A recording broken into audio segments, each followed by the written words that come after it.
Hi നമസ്കാരം. Book ട്യൂബിൻ്റെ പുതിയൊരു വീഡിയോയിലേക്ക് എല്ലാവർക്കും സ്വാഗതം. അപ്പോൾ +1 +2 SSLC എക്സാമുകൾ ഇന്ന് അവസാനിക്കുകയാണ്. അപ്പോൾ ഒരുപാട് വിവാദങ്ങളൊക്കെ ഉൾക്കൊണ്ട ഒരു എക്സാം തന്നെയായിരുന്നു ഈ വർഷം നടന്നു പോയത്. പ്രത്യേകിച്ച് +2 വിദ്യാർത്ഥികൾക്ക്.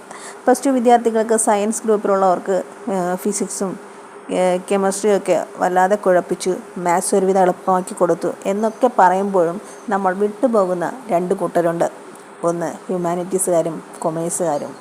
എന്തുകൊണ്ട് +1 +2 സയൻസിന് പിറകെ മാത്രം മീഡിയക്കാർ പോകുമ്പോൾ ഈ +2 കൊമേഴ്സിനെ കുറിച്ചിട്ടും ഹ്യൂമാനിറ്റീസിനെ കുറിച്ചിട്ടും ആരും ഒരക്ഷരം മിണ്ടുന്നില്ല?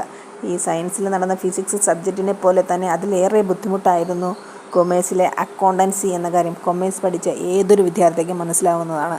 അത് മാറി വന്ന പാറ്റേൺ കുട്ടികളുടെ ഗുണനിലവാരം അതിശക്തമായി പരിശോധിക്കുന്ന രീതിയിലായിരുന്നു ആ ഒരു എക്സാം നടന്നതെന്ന് ക്വസ്റ്റ്യൻ പേപ്പർ നോക്കിയിട്ടുള്ള ആർക്കും മനസ്സിലാവും.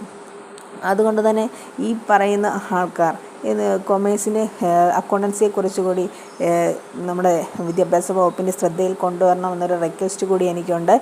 അവരും കാരണം സയൻസ് വിദ്യാർത്ഥികൾ മാത്രമല്ല കേരളത്തിൽ പഠിക്കുന്നത്, അതുപോലെ ഹ്യൂമാനിറ്റീസ് പഠിക്കുന്ന കുട്ടികൾക്കും ചില സബ്ജക്റ്റുകൾ ബുദ്ധിമുട്ടാണെന്ന് ഞാൻ കേൾക്കുന്നുണ്ടായിരുന്നു. പക്ഷെ അതൊന്നും മീഡിയക്കാർ പുറത്ത് കൊണ്ടുവരുന്നില്ല. അതിനെക്കുറിച്ചൊന്നും ആൾക്കാർ സംസാരിക്കുന്നതായിട്ട് ഞാൻ കണ്ടിട്ടില്ല. കാരണം ഭൂരിഭാഗം ആൾക്കാർ ഈ എൻട്രൻസ് ബേസ്ഡ് ആയിട്ടുള്ള ഫിസിക്സ്, കെമിസ്ട്രി, മാത്സ്, അതായത് സയൻസ് സബ്ജക്റ്റിനെ മാത്രം ഊന്നിക്കൊണ്ടാണ് പലപ്പോഴും മീഡിയ സംസാരിക്കുന്നത് കേട്ടിട്ടുള്ളത്.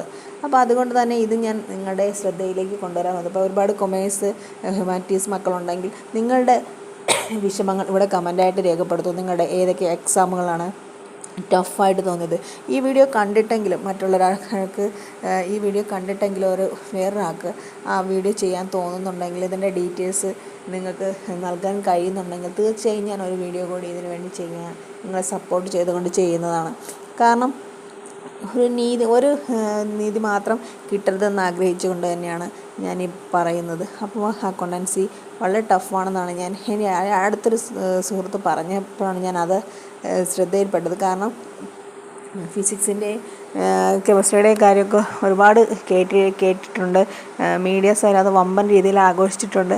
അപ്പോഴാണ് എന്നെ കണ്ട ഒരു കുട്ടി പറഞ്ഞത്, എല്ലാവരും ഈ സയൻസിനെ കുറിച്ച് മാത്രം പറയുമ്പോൾ ഞങ്ങളുടെ കൊമേഴ്സുകാരെ കുറിച്ച് ആരും ഒരു വാക്കും മിണ്ടുന്നില്ലല്ലോ, എന്തുകൊണ്ടാണത്? കാരണം ഞങ്ങൾക്കുള്ള അക്കൗണ്ടൻസി എന്ത് പാടായിരുന്നു, അത് ആരും ശ്രദ്ധയിൽ കൊണ്ടുവരാത്തത് എന്തുകൊണ്ടാണ് എന്നൊക്കെ എൻ്റെ അടുത്ത് ചോദിച്ചു. അപ്പോൾ ഞാൻ ചോദിച്ചു, അത്രയ്ക്ക് പാടായിരുന്നു? അതെ, അത്രയ്ക്ക് പാടായിരുന്നു. ഇതുവരെയുള്ളൊരു പാറ്റേൺ രീതിയിലല്ലായിരുന്നു ഞങ്ങളുടെ അക്കൗണ്ടൻസി എക്സാം. ജയിക്കുമോ എന്ന് തന്നെ സംശയമാണ് എന്നാണ് അറിയാൻ കഴിഞ്ഞത്. അപ്പോൾ അതുകൊണ്ട് ആ കുട്ടിയുടെ റിക്വസ്റ്റും കൂടെ പ്രകാരമാണ് ഞാൻ ഈ വീഡിയോ ചെയ്യുന്നത്. കൂടുതൽ ഡീറ്റെയിൽസ് നിങ്ങളിൽ നിന്ന് തന്നെ എനിക്ക് അറിയാൻ താല്പര്യമുണ്ട്. അപ്പോൾ നിങ്ങളുടെ അക്കൗണ്ടൻസി പഠിക്കുന്ന അല്ലെങ്കിൽ കൊമേഴ്സ് പഠിക്കുന്ന കുട്ടികൾ, നിങ്ങൾക്ക് ഏതൊക്കെ എക്സാം ആയിരുന്നു ടഫായിരുന്നത്, അതുപോലെ ഹ്യൂമാനിറ്റീസ് പഠിക്കുന്ന കുട്ടികളും അവരുടെ അഭിപ്രായങ്ങളും നിർദ്ദേശങ്ങളും അറിയിക്കുക. നിങ്ങൾക്ക് ഏതൊക്കെ പരീക്ഷകളായിരുന്നു ടഫായിട്ടുണ്ടായിരുന്നത്, എക്സാം പാറ്റേണിൽ വന്ന മാറ്റങ്ങൾ എന്തൊക്കെയാണ്, ഇതൊക്കെ വിശദമായിട്ട് അറിയാൻ താല്പര്യമുണ്ട്. അപ്പോൾ നിങ്ങളുടെ കമൻ്റായിട്ട് അത് രേഖപ്പെടുത്തുക. Thank you.